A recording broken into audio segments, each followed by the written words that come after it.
In 2015, I visited the Cage for an investigation.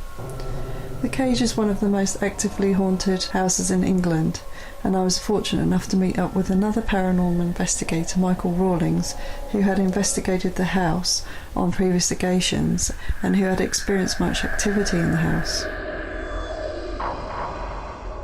The Cage is situated in St Osyth village in Essex.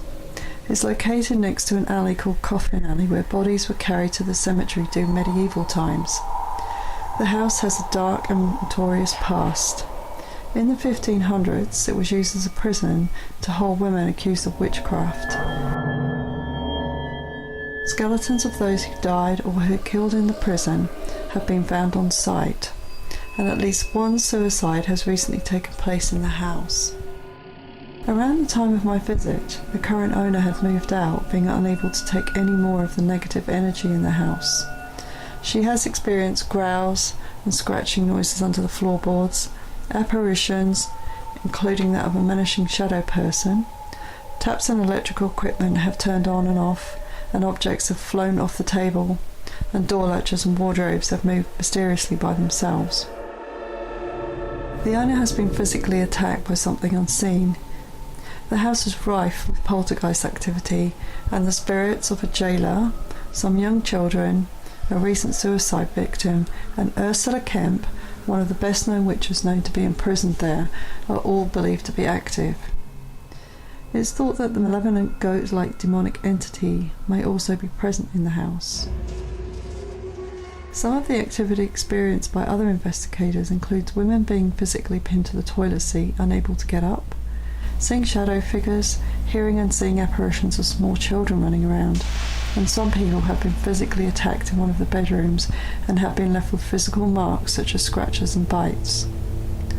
People have seen a lady and a child looking out of the window of this same room. On my visit to the house, it certainly lived up to its haunted reputation. The whole house felt unusually cold inside for the weather outside, but I was told that it was always cold in the house no matter what the weather outside. And after spending some initial time in the house, I approached the threshold to the living room. Something didn't want me to go any further. I was alone in the house at the time, and as I went to step up into the living room, I heard two loud thumps coming from upstairs. Then the whole house vibrated, to the extent that I felt like a small earthquake had happened and I had to hold onto the doorframe. Apprehensively, I crossed into the living room. As soon as I stepped inside, I felt like something rush up behind me, and I experienced a tense, cold feeling all the way up my spine. During the investigation of the downstairs area, a Gauss meter, which was placed on the kitchen table, would slowly start to tick, and then go off suddenly at full blast, with a kind of level of EMF that I've never experienced before or since.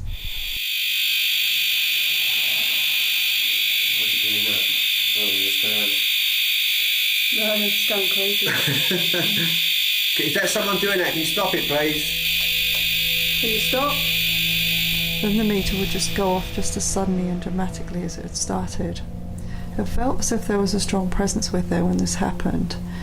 And one time, when this did happen, I was able to pick up an EVP of a lady's voice sounding somewhat distressed. Can you drop that, please? Can you stop doing it? Is that someone doing that? Can you leave us in peace? Can you go? Can you go?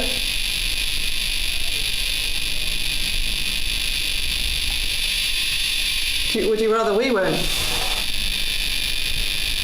If you want us to go, can you give us a really big spike?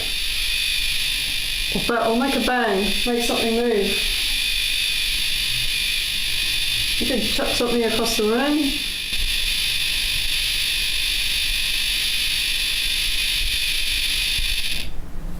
Oh, it's just gone. I had an equally eerie experience while standing at the top of the staircase.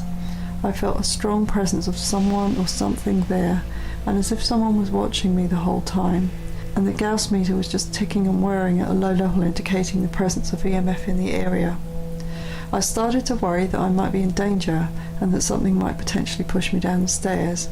That feeling was so strong that I decided to move quickly down the stairs to safety.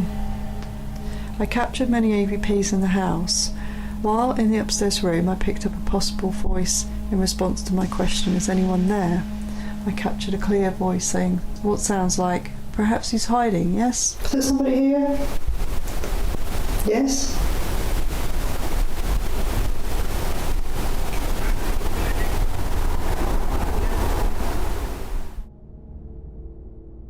One of the EVPs I like the best is of a lady singing and what sounds like an old-fashioned tune, like someone might sing while do the household chores, and I hope that I may have captured the famous Ursula Kemp. Would you rather he went?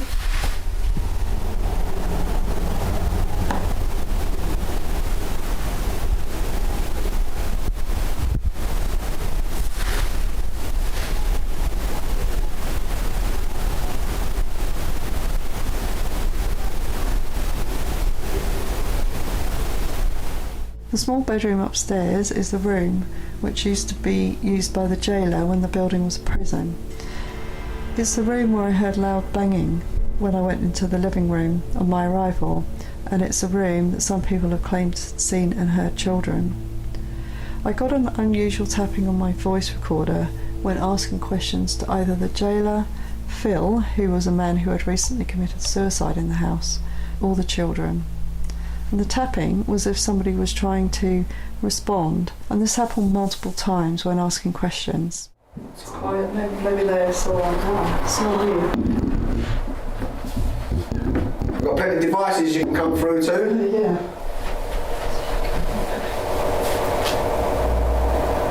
Is there someone on the K2 meter now? If there is, can you make 3 lights come on? The larger room is one associated with numerous physical attacks, and while I was in the room I took a picture of what looked like a hazy cloud or like substance coming through the door. In this bedroom, one of the owner's friends, a 22-stone man, was thrown into the cupboards in one room. Other paranormal investigators have felt intense pain. One lady reported feeling as if she had a sword stuck through her. Other reports include blood coming from one investigator's eyes, and another has had blood from his ears. And some people have been left with physical marks like scratches and bites. And one person with no medical history of seizures had a seizure while in this room. While I was investigating in this room, I began to experience a burning pain in my shoulder. I didn't take much notice at the time, but after I went downstairs and on my drive home, my shoulder and part of my arm was still burning. When I arrived home, I checked my shoulder in the mirror and observed a red mark, which I was alarmed to see looked a bit like a bike shape. I'm 100% sure this mark wasn't on my shoulder before I went to the cage, and by the evening the mark had faded and the next day it was gone. I did find it a little disturbing that I may have been physically harmed as a result of being in the house. On arriving home, one thing I noticed was how completely exhausted I felt, and the time I'd spent in the house appeared to have totally drained my energy. And from my own brief experience of the cage and from the film evidence I've seen, the stories I've heard about what happens there, it's like no place I've been. It felt like a portal to another dimension. I also believe there was something negative and malevolent lurking in the house at the time. The cage was up for sale and sold in 2019. I wonder how the new owner's getting on.